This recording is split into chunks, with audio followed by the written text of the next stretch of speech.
All right, good morning.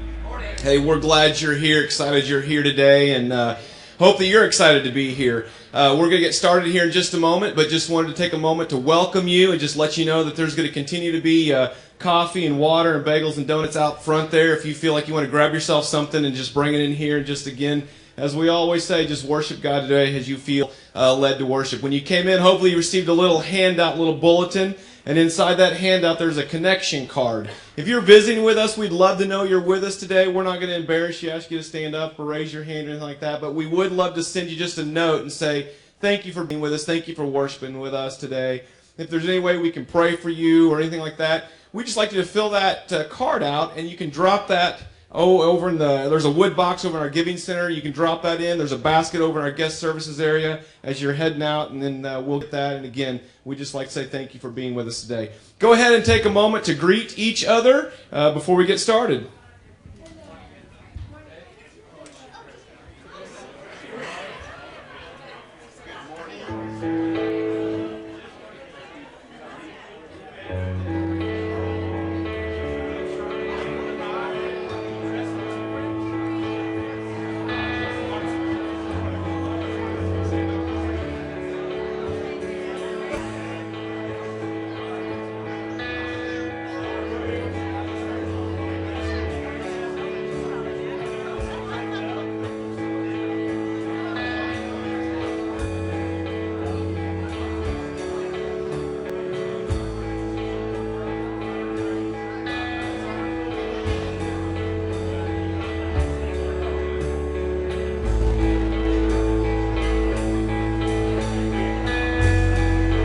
Worship together.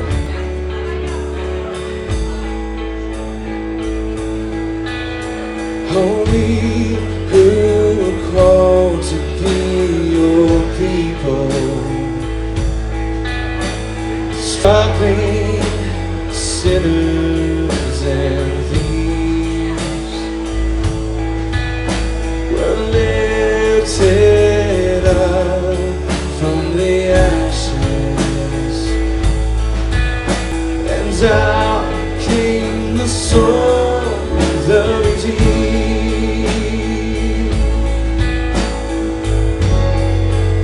the song of the redeemed.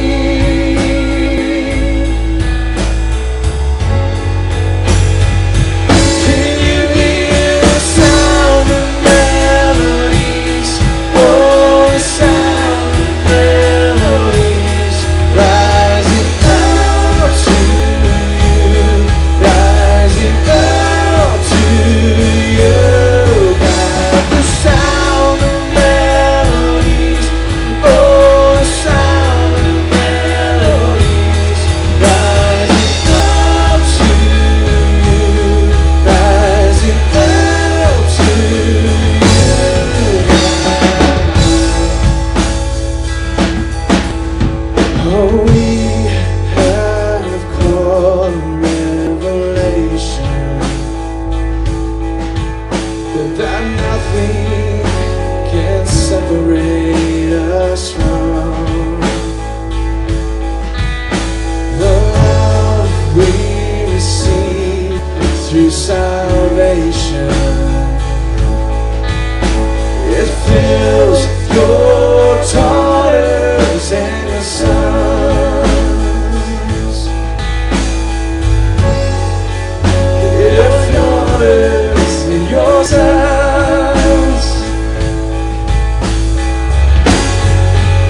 to you, rising up to you. The sound of melodies, oh, the sound of melodies, rising up to you, rising up to you. The sound of melodies, oh, the sound of melodies, rising up to you, rising up to you.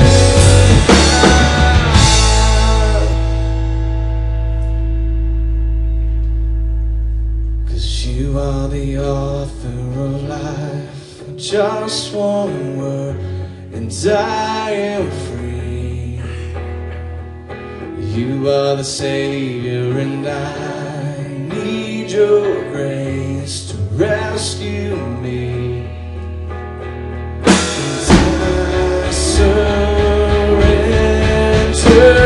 we're giving it all to you. We're giving it all to you. Our hearts cry out, we need you now. We're giving it all to you.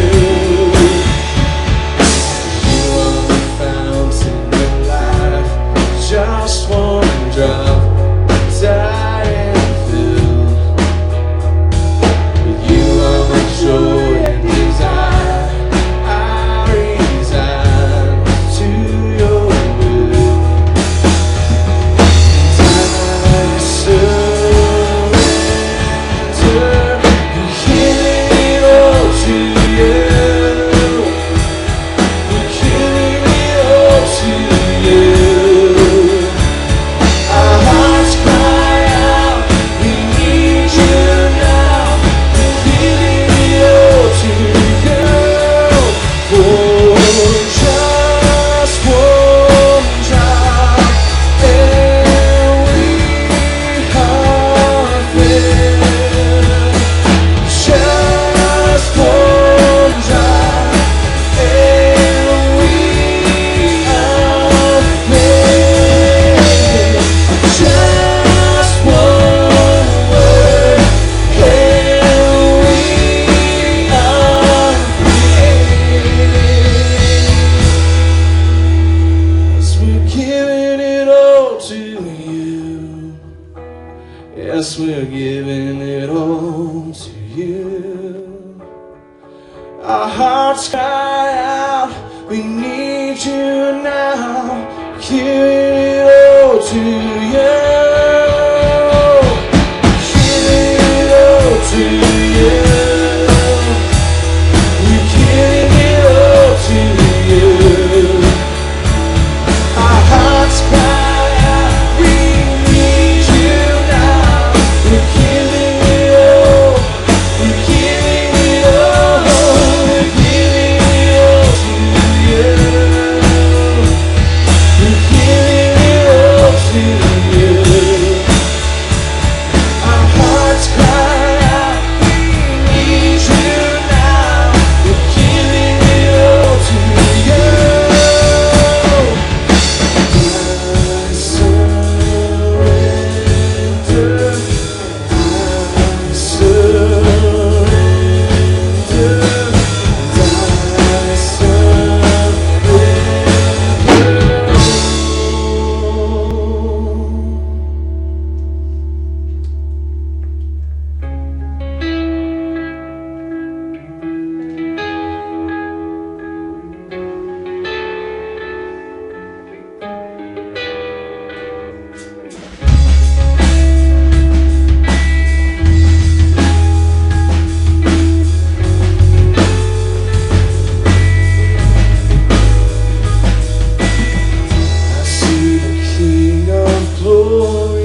sing, people sing.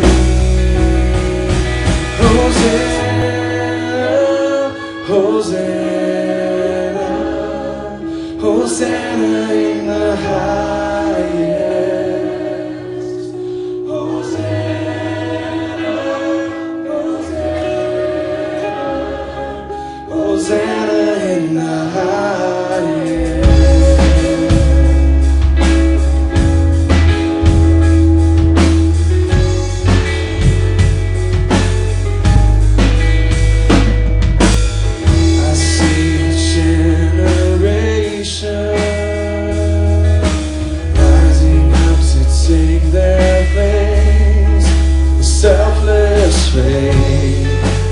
Selfless faith. I see a new revival stirring as we pray and seek. Where our knees, our knees. Hosanna, Hosanna, Hosanna in the highest. Hosanna, Hosanna, Hosanna in the highest.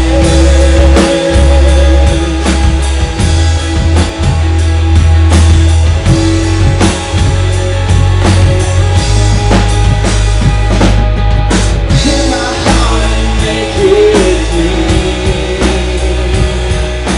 Holding up my eyes to the things unseen, showing out the love I feel, the love of me.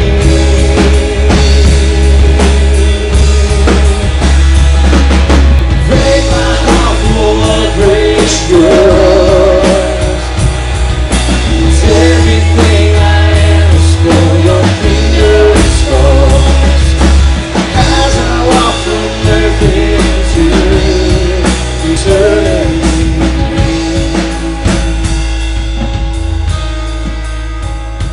Hosanna, Hosanna, Hosanna in the highest. Hosanna, Hosanna, Hosanna in the highest. Hosanna, Hosanna, Hosanna in the highest. Hosanna, Hosanna, Hosanna in the highest. Hosanna in the highest. Hosanna in the highest. Hosanna in the highest. God, we love you. We sing your praises this morning, God. It's in your name. Amen.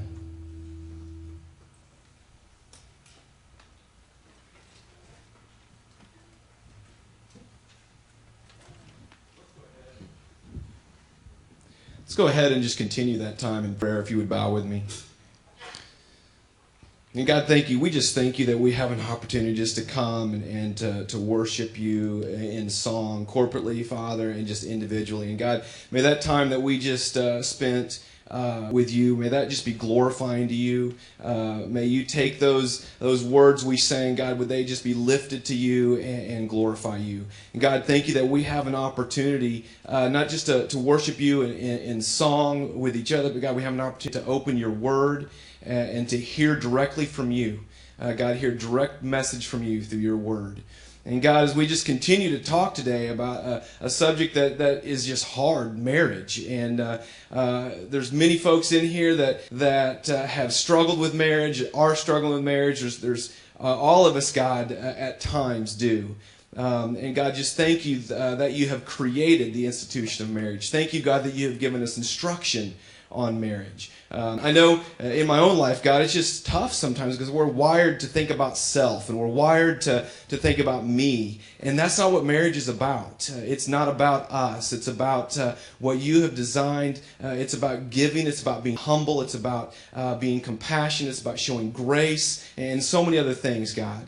God, just thank you as we've learned in the last couple of weeks how our marriage exemplifies you. It is a direct correlation of our relationship to you.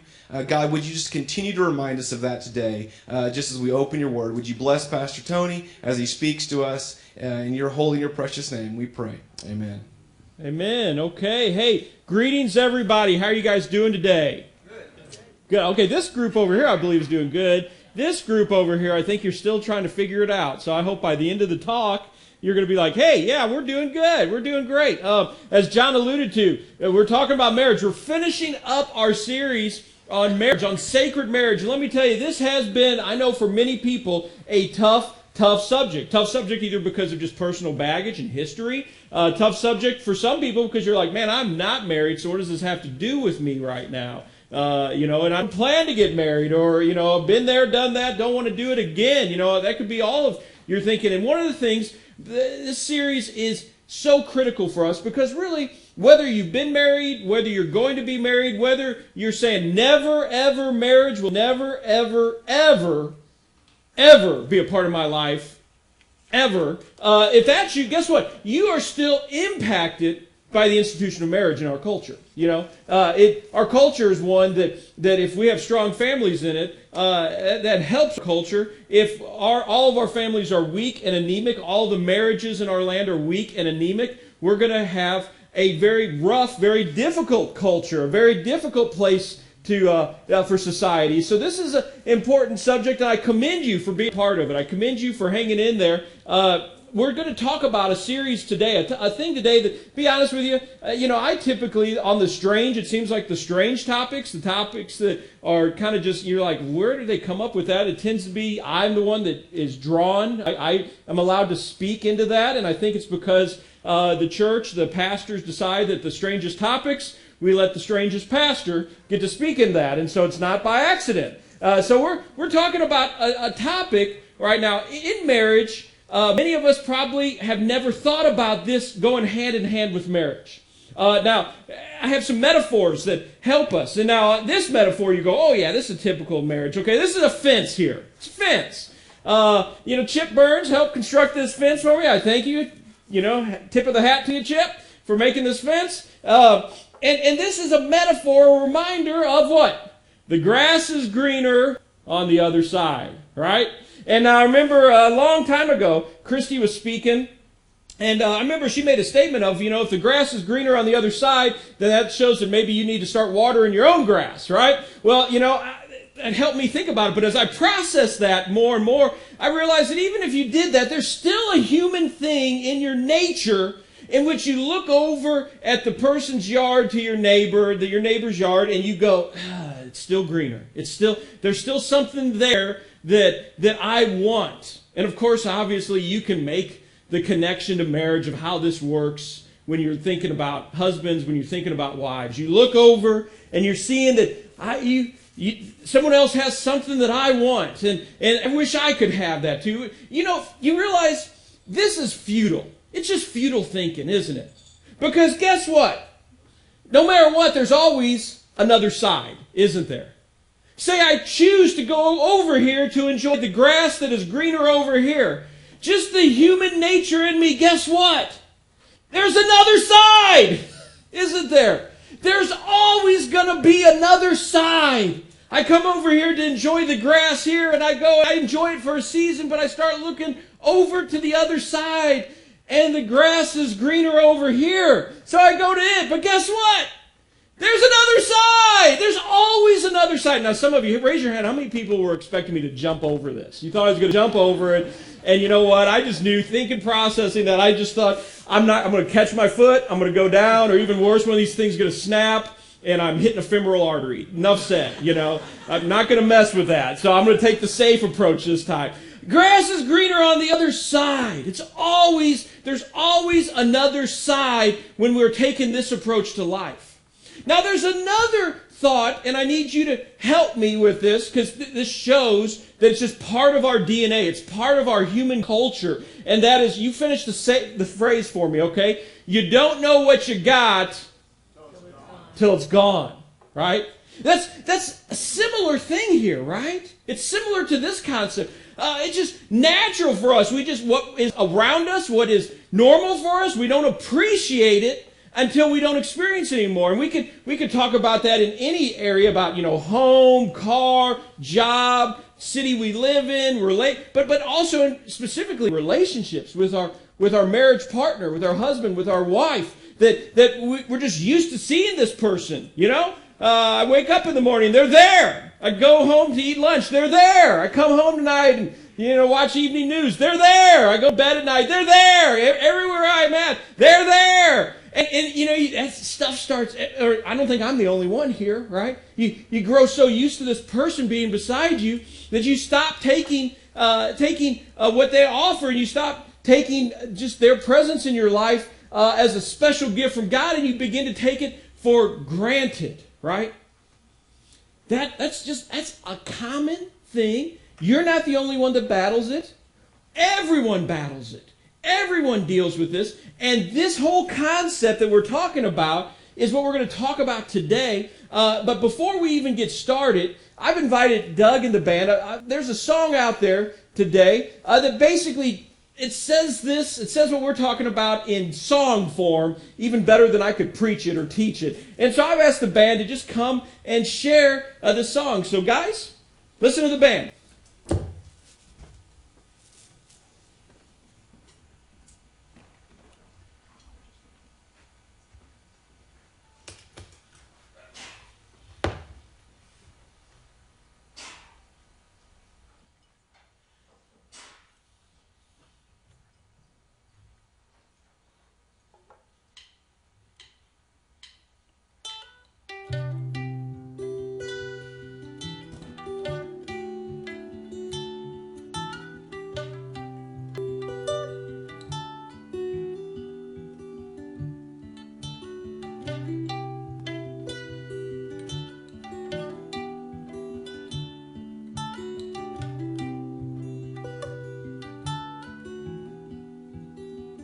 Oh, you only need the light when it's burning low.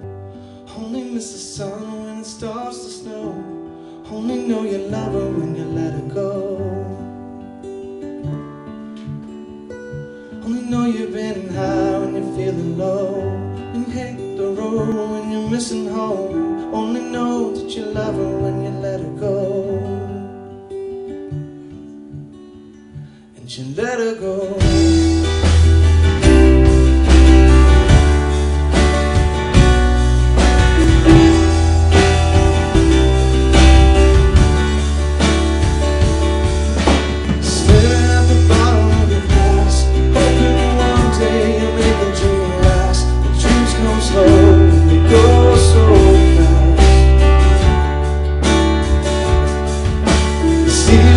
Close your eyes, maybe you one day you'll understand why everything you touch surely dies.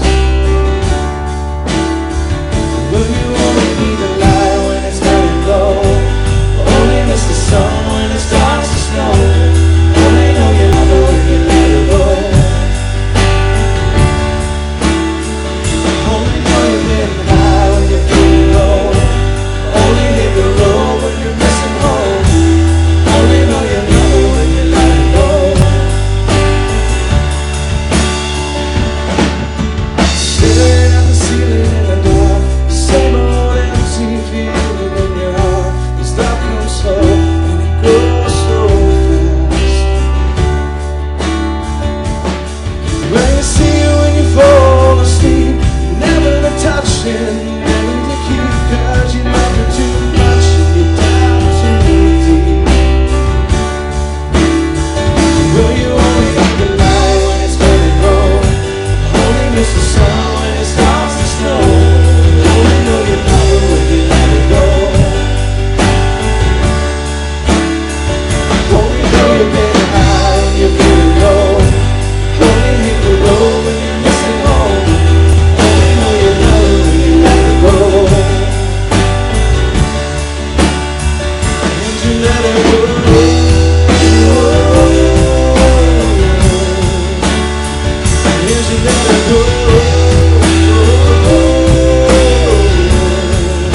Only miss the road when it starts to snow. Only know you love her when you let her go. Only know you've been high when you're feeling low. Only hate the road when you're missing home. Only know you love her when you let her go. And you let her go.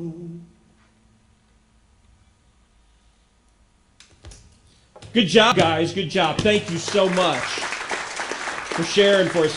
I tell you what makes a song art, what makes it popular, at least for me, is when it connects to the soul, right? When you're going, I get it. I get what that guy's trying to say. And I don't know about you, but I get this song, you know? The fact of the matter is we don't know what we got till it's gone. And then we go, oh, what was I thinking? What was I doing?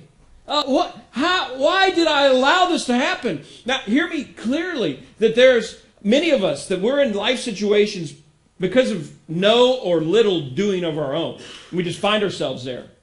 But most of us, when it comes to being around other people, being around our husband and wife, and if we find ourselves all of a sudden not there, many of us, it's because of choices we've made. It's because of decisions we've had, attitudes that we've taken, and we look back years later and we go, what was I thinking? Why did I do X, Y, or Z? Why did I have this kind of attitude? What was going on in my heart? Where was my mind at that time? That's what this song describes, doesn't it? It tells us. It just says, you don't know the love of your life till you've let her go. You let her go until she's no longer here. And as I referred to earlier, that's so often my story. That's your story. That's our story. But, as I've gone through and looked through the scriptures in preparation for today, I've come to the conclusion that that's not only our story. You realize this is Israel's story also. It's the story of the people of God. It seems that as I go through the pages of the Old Testament and go into the New Testament, it seems like that God understands just how His people are. He understands how His creation tends to not know what they've got till it's gone. It's kind of interesting how God just knows us so intimately like that. It's almost like He created us or something, It's kind of odd. How He knows us better than ourselves. He knows how we deal with stuff. And so it seems like as I look through the Old Testament, as I look through the New Testament, that this story of ours, that as God understands it, God engaged it. And He did something. He warred against this. He actively worked in the people of Israel's lives to help them not forget what they've gotten. And now, the question to ask is, how did God do this? How did God actively war against this thing that's inside of us that just forgets about what we have and just moving on forward and not realizing the good that we have until it's gone? How did God work with His people in order to combat this? And the answer I give to you, as I see it through Scripture and just see how He operates, is through the principle and through the practice of developing a sacred history. And you go, huh? History was a class I took back in 11th grade, and I swore I'd never do it again. History was that class that I had to take to finish my humanities degree in college, and I forgot about it, never would read another history book again. And now you're introducing sacred history to me, Tony? What are you talking about?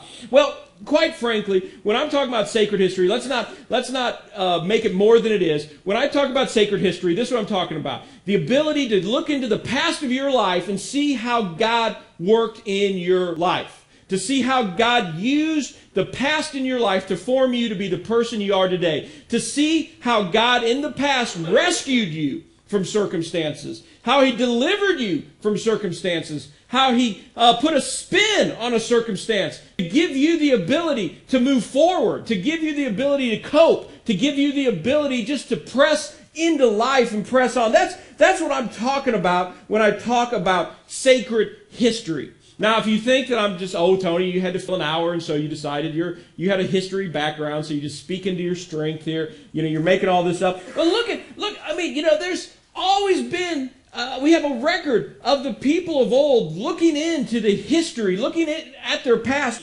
Psalm chapter 143, David's speaking here, and he's singing to God. And you know what David said as he's speaking to God, as he's singing to God? He says in verse 5, I remember the days of long ago, David proclaims. I meditate on all your works and consider what your hands have done. I spread out my hands to you. I thirst for you like a parched land. Isn't it interesting? David's love for God was fueled in part, and in a major part, by meditating on the past. What was David thinking about on the past? He was thinking about how God delivered him. He was thinking about how God did mighty works, not only in his life, but the people's lives behind him. We must pay attention to the past. We have, as people, to pay attention to the past. And here's another thing that's one of the things that David saw, David knew, and we need to realize. And I turn very quickly to Galatians chapter 3. This is a unique insight. Now, it's going to take a moment for us to understand. The point doesn't come out immediately.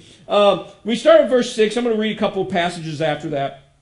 Verse 6 of Galatians 3. Paul says, so also Abraham, he's talking about, past distant relative here. Abraham was the father of the Israel nation, of the Jewish people.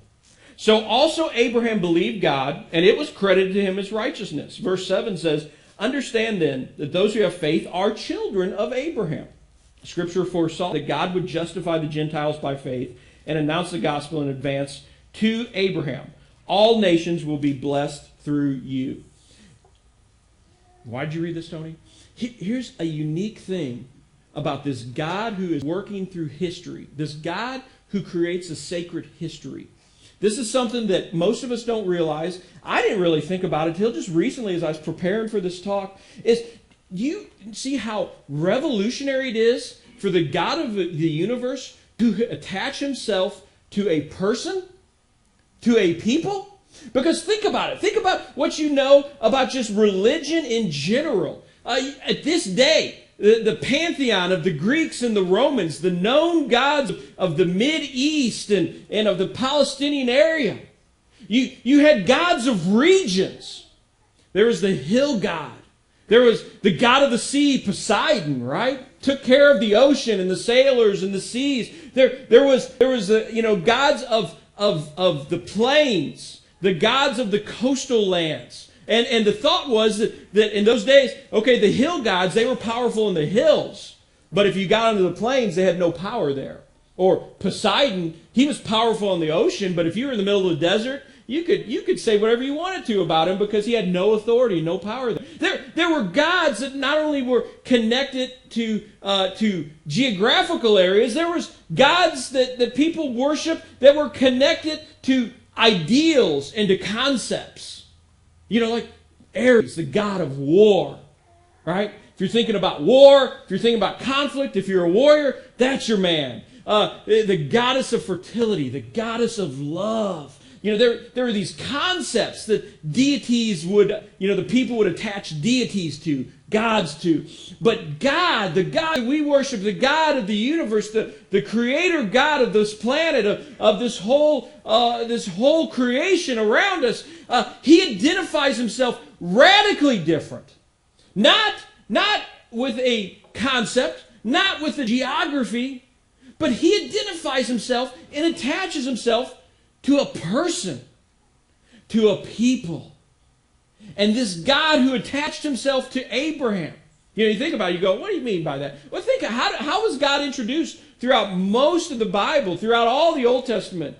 It wasn't the God of, the God of Palestine. It wasn't the God of the Mideast. He was the God of Abraham and Isaac and Jacob, right? He was the God of King David. Ultimately, he became the God of Israel, Yahweh.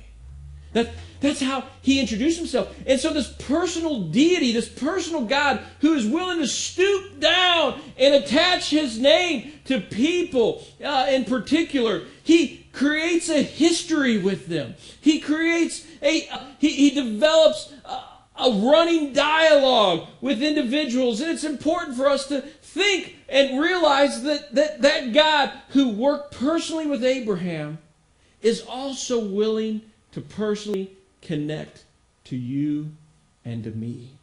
That's the God we worship. And this God, as he attaches himself to us, he develops this sacred history. Your history is attached to the work of God. Your history shows, if you take time to think through this, if you take time to see it, if you meditate on it as David did, you will see the hand of God working in and amongst your life. And it's sacred. That God can and will enter your lives just like he did in Abraham's life in Galatians chapter 3. So the question is begged, how does sacred history get written? How does it happen? Well, and again, for the answer for that, I'm not going to take you to just a simple verse and oversimplify it for you, but as we just peruse through how God revealed himself to Abraham, to Isaac, to Jacob, to the people of Israel as they grew, to David, to the kings of old, when God would do something incredibly special, he would do a number of things. He would either tell his people, hey, put an altar here and make a sacrifice. Or set up 12 rocks on this location and plaster the rocks with paint and write down my words on those rocks. Why would God do that? Was he into busy work? Was he into just, hey, I want to see people moving around, I want to see people working? No. What he was doing was God understood that from that point on, God understood human nature. From that day on, when those men and women with their children would walk past those monuments, those altars, what do you think? Like parents? Okay, tell me, you're taking your kid to you're going to a trip and they see some kind of crazy structure that shouldn't be there, that there's nothing there, but all of a sudden there's this giant altar. What do you think your kid's going to say? Help me. What is that, right? Guess what? Let's go back 3,000 years. What do you think these little Hebrew kids were saying to their parents when they walked past these unique monuments and these unique structures? Some would ask, are we there yet? But then after that, what would they say? They would say, what is that? Right? Now, they'd only say it in Hebrew. They wouldn't say it in English, of course. But they'd say that. And so what happens now? There is this sacred dialogue happening. This holy conversation in which these parents are saying, well, son, daughter, these aren't just rocks that people put here to get out of their garden. These were put here because long ago, God did an incredible feat. He saved us. He fought a battle for us. And then as a result of that, he told us to commemorate that battle by putting these rocks here, by setting up this altar here, having a festival, having a celebration. What was God doing? He was placing reminders in the lives of the people of Israel to not forget their sacred history. You get that? He put rocks, he put altars together. They wrote documents so that people would not forget how God worked. They would develop celebrations. Passover, the Feast of Booths, the Feast of Tabernacles, Yom Kippur, all of these celebrations that many of the Jewish nations still celebrate today. They weren't just celebrations just to say, well, let's get a couple days off work. They were deep, sacred festivals to celebrate how God had moved in the past. Because guess what? Here's the history thing. If God did that 5,000 years ago, and God moved mightily 5,000 years ago in the people of Moses' day, if he did it then, why can't he do it today? Why can't he do it in my life? That's the purpose of remembering this sacred history.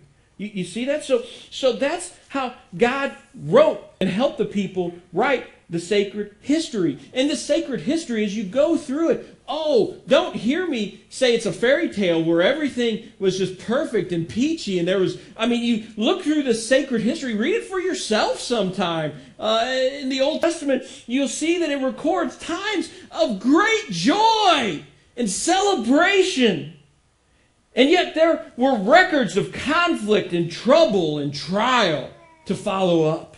There were periods of peace and happiness and enough for all.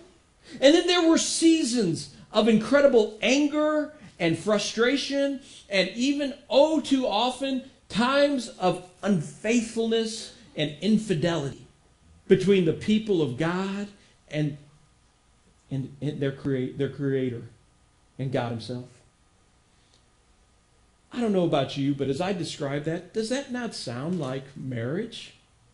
Seasons of incredible happiness and bliss, and yet times of trouble and angst and frustration and anger and discontent, to go with times of just contentment, with seasons of, in some cases, of even infidelity. And yet through it all, as we go through that, and we have the season, we have the ability to walk through that, we look to the past and we can say, yeah, through all of this, I see how God is at work in our lives, in our family's life. God got us through this tragedy, He got us through this conflict. He taught us something. He gave us some skill sets to cope, to deal with it when it comes back again. And today I'm better for it. I'm stronger. My family is stronger. Through all of those things, we see a steady strand of God just being the same yesterday and today and tomorrow. So what does that have to do with us then? Well, I've kind of alluded to it already. That if we can look back and we can see how God delivered during the tough times of yesteryear, should we not assume that if He could do it then, He can do it now? Right? And if He can do it now, He'll do it in the future. And He'll take care of us in the future. And so what I'm imploring you to do, and what I'm saying for you to do, and maybe, for you this might be a very first time, and for all of us probably a first time, because this is a unique topic. I don't know how many people, I've heard a lot of sermons about marriage, but I've never heard a talk saying, hey, take time to look at your past. Take time to record your past and think about the bad things. Think about the trials. Think about the things you want to forget. But don't just think about those to hurt yourself. Think about them to see how God worked through them. How God dealt with things. How God enabled you. How God equipped you. How God kept you strong. How He kept you motivated to push forward and move forward. Think about those things. And stop and record them in some way. Now, for you, does that mean you build a monument in your backyard, an altar of some kind? I don't know. I'm not saying that. Maybe you should. Maybe if you're a visual person, you need a physical picture. Maybe that's what you do. But for most of us, this is what it looks like. You go with your mate and you sit down for an extended period of time and you say, let's just talk about our past. Let's just look at what was the good, what was the bad, what were the things of frustration, what were the times of great joy, and let's take some time to celebrate all of those. All of them, the good, the bad, the ugly. And let's make sure, let's just talk about them together. If you have kids, maybe at some point as you've processed them for yourself, you bring your kids into this discussion and you talk about your past. You talk about the things you've learned of how God dealt with you, how God worked in your family. Now maybe people around you, your small group, the people that are closest to you, you take time to share these things. Maybe it'd be a healthy thing, John, to allow small groups anytime they want, that they just sit down and they say, let's talk about the sacred histories of our families. And let's just talk about that and celebrate those together in a small group sitting, in a small group situation. That would be a healthy discussion. That would be a powerful discussion. You record these in some way. If nothing else, record them in your mind as you talk about them and process them with the people around you. We must take time to do that. Hebrews 13, it just informs us on this thing. In verse 7, the writer says, remember your leaders. Okay? Talking here specifically about the apostles, about the people that wrote the New Testament, about the prophets and the priests and the kings of old in Israel's history. And this writer says, remember these people who spoke the word of God to you. Consider the outcome of their way of life and imitate their faith. Jesus Christ, we've already hit this topic, haven't we? Jesus Christ is the same yesterday and today and forever. Hey, I just stop right now. If you are in the middle of a struggle of some kind, I mean, it's gut-wrenching, and you don't know if you can move forward. You don't know how it's going to end, and you really think, this is it. This is going to be my Waterloo. This is the Bismarck. This is the Titanic. I'm sinking here. I'm not getting past this. I would tell you, I would beg you, memorize Hebrews 13, verse 8. Repeat it over and over again, that Jesus Christ is the same yesterday and today and forever. And know that the Jesus that died on a cross and rose from the dead, the Jesus that had that kind of resurrection power 2,000 years ago, is the same Jesus that has the same resurrection power for your life today. Take it deep into your heart, into your soul. Meditate upon it. When someone comes and talks to me and their life is just full of angst and it's like they're tweaking out, they're just shaking, they're so frustrated, they're so scared of life, and they're so scared about what's going on. And without exception, a question I'll ask is, have you taken time to meditate, to think deeply, to ponder the will and the ways of God? And I've been on the other side of this, so I get it. This is a human thing here. This isn't good versus bad here, because the other side says, what are you talking about? Take time to think. I just got to fix it now. I got to fix this now. You tell me to sit down and not do anything, Tony? Yeah, that's what I'm saying. Because as we ponder and as we dig deep into who Christ is and we meditate upon Him, changes happen. As we come to know the same Jesus Christ, who's the same yesterday and today and forever. And as we meditate, there's a warning.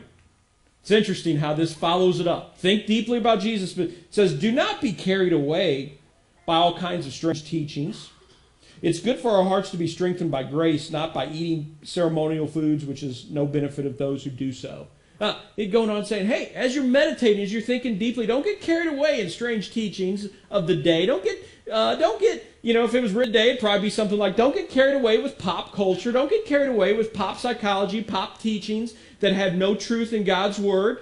Because those practices, people are doing these things, but they really have no benefit for you whatsoever. I mean, think about that. What are some of the, this is a question you don't have to, I'm not asking for feedback here. This is something for your mind. But what are some of those pop teachings? What are some of those teachings that exist in our day that we should not be carried away by?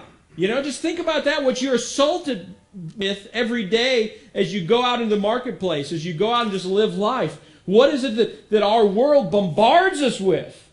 There are three thoughts that I had in mind. Now, there's a lot more than three, but for the purpose of this discussion, three things that I thought. First of all, okay, I'm a victim, right? People assault me all the time, and it's not my fault, and bad things happen to me. Why? Because I'm a victim. I've done nothing here, and I'm innocent, and just everyone around me just blasts me, and so I'm a victim, and I deserve some kind of mercy here. I deserve some kind of special treatment. Why? Because I'm a victim. That's a popular teaching in our culture, isn't it? Another one is that happiness is our chief end.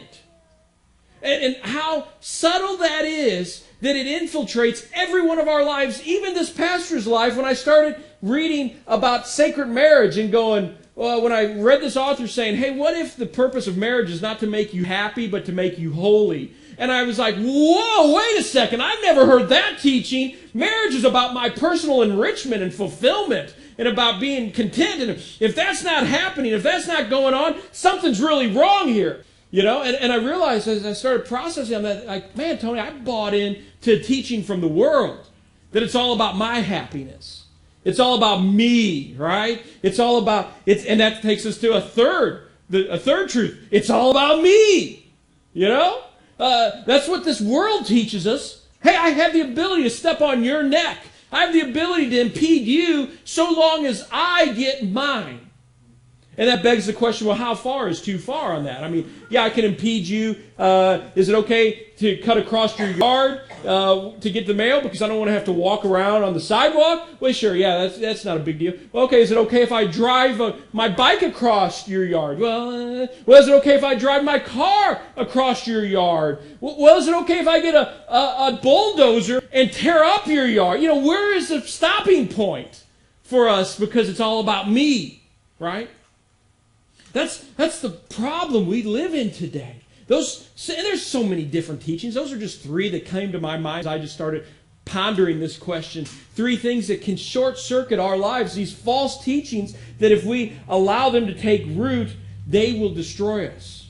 So let's take the Scripture for what it is. As we ponder and as we meditate on our sacred history, as we meditate on the person of Jesus Christ, do not allow those fluff teachings, do not allow those false doctrines to take root into our lives because they are so subtle and they're so, they just speak words, sweet, sweet words dripping with honey that are seductive for us to take them into our lives to the point of where even churches will take them in and call that the truth.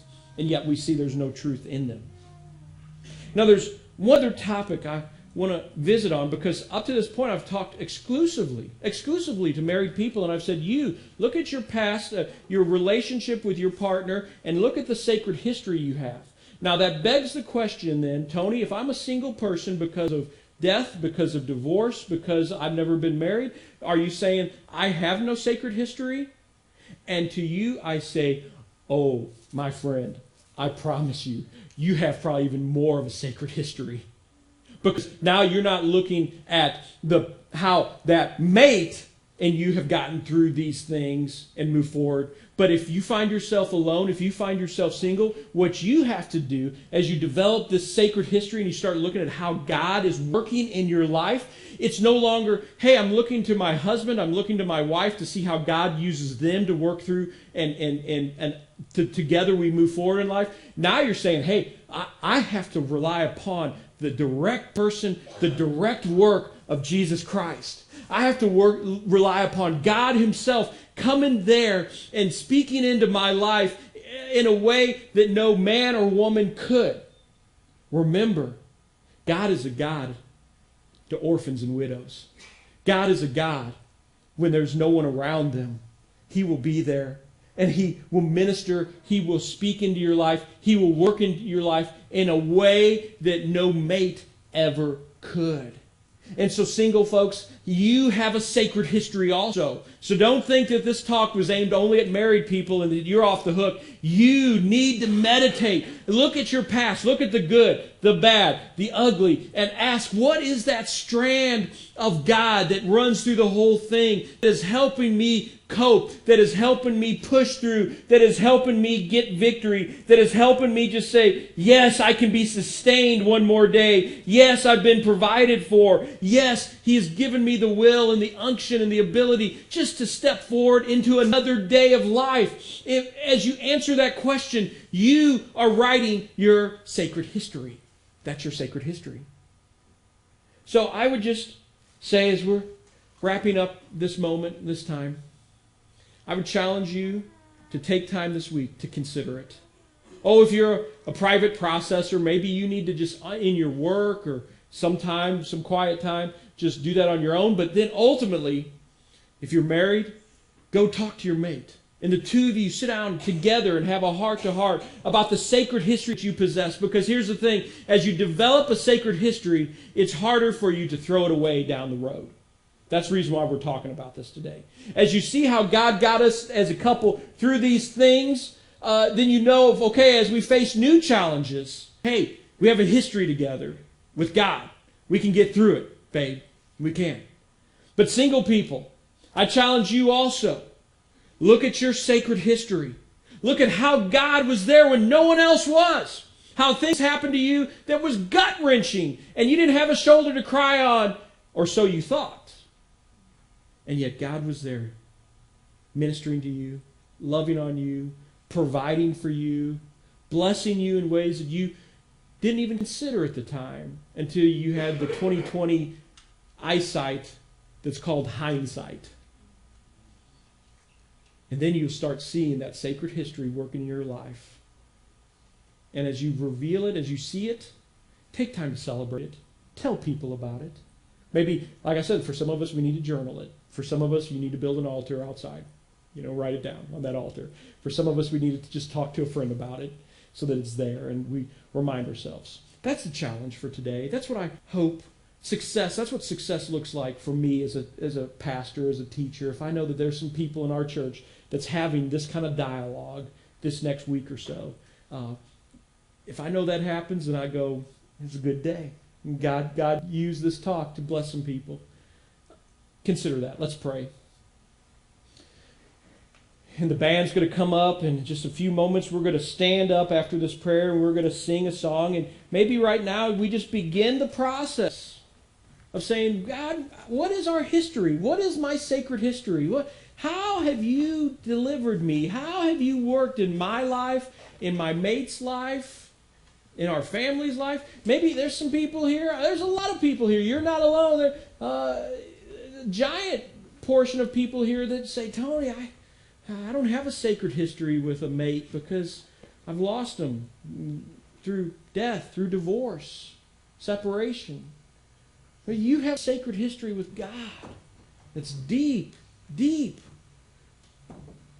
But do you have the eyes to see it?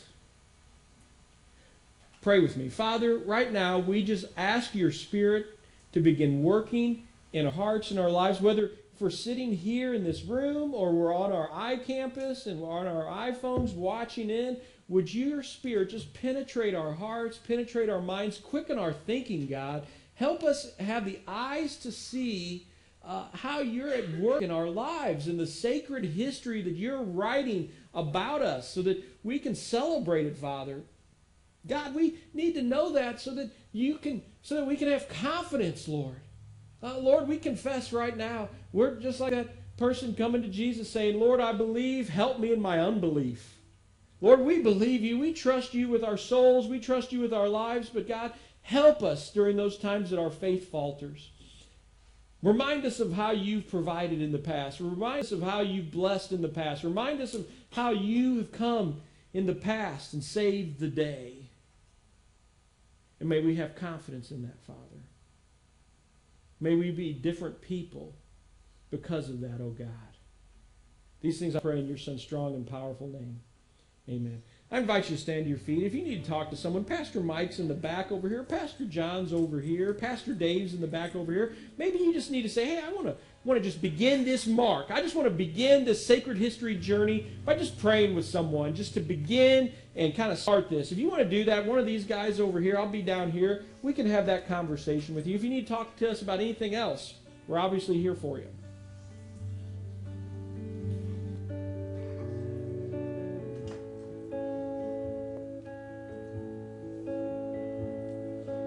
Holy, infinite one,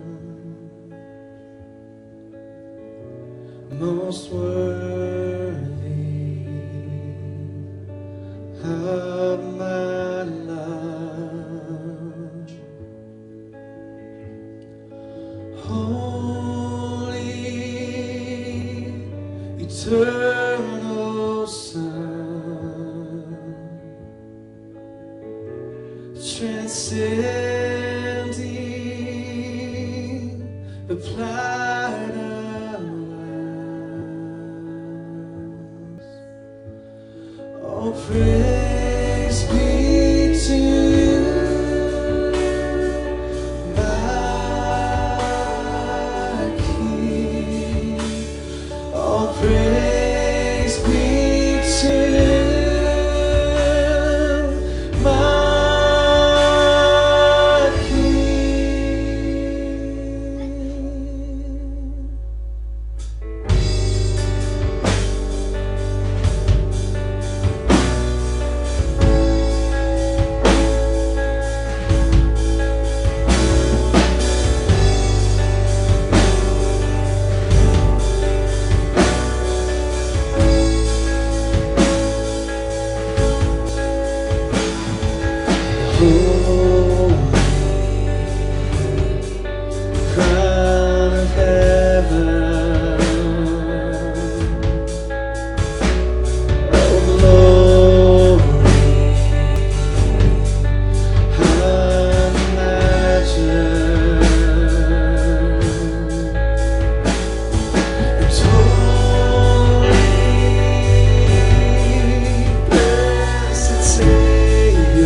help?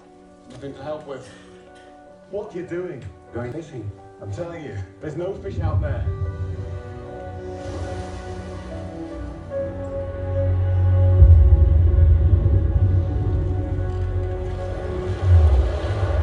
How did this happen? Come with me.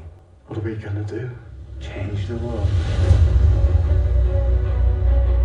Your sins are forgiven, my son. I thought only God could do that. Which is easier, to say his sins are forgiven, or say, get up and walk? I've had reports of a young prophet of Nazareth. It's rumored he works miracles. They all do. Blessed are the pure in heart, for they shall see God.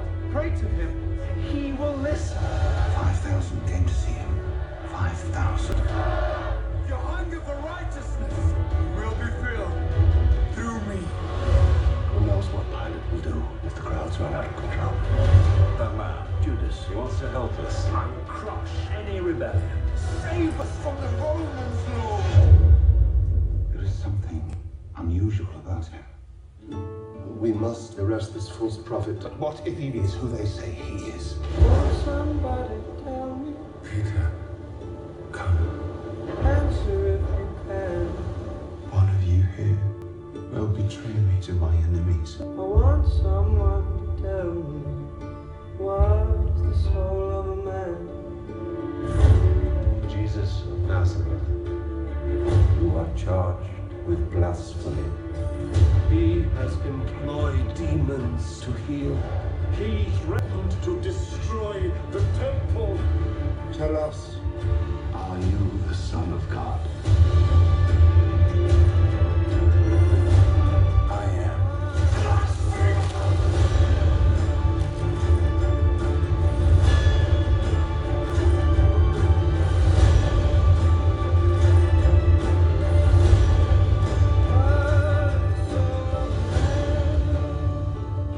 I am coming soon.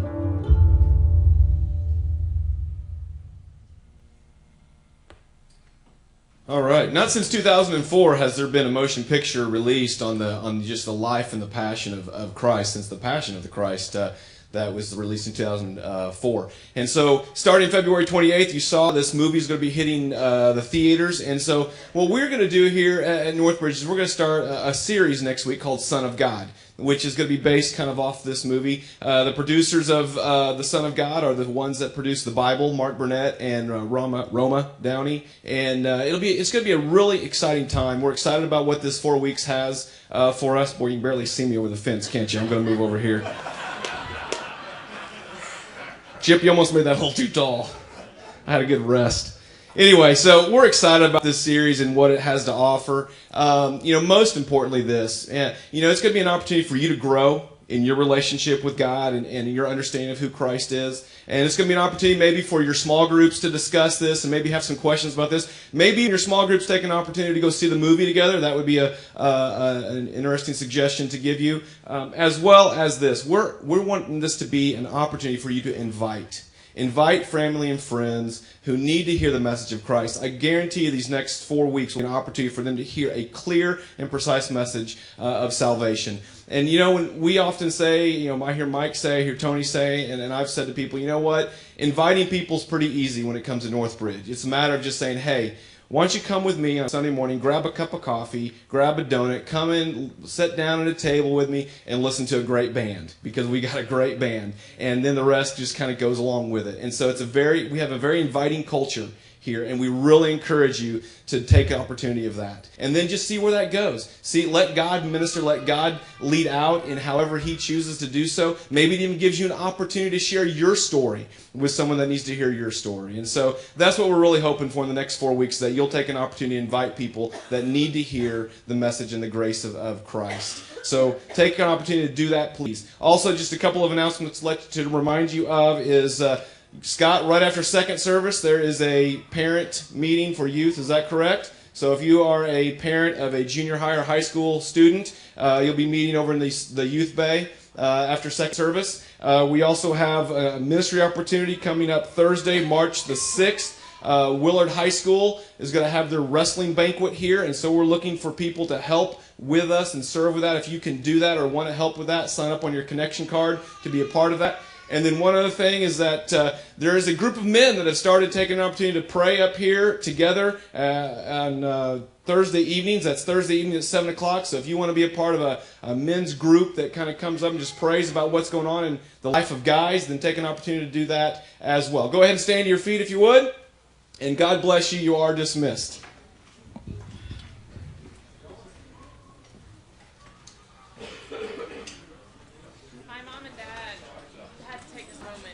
Yeah. They didn't recognize who I was. I waved at them.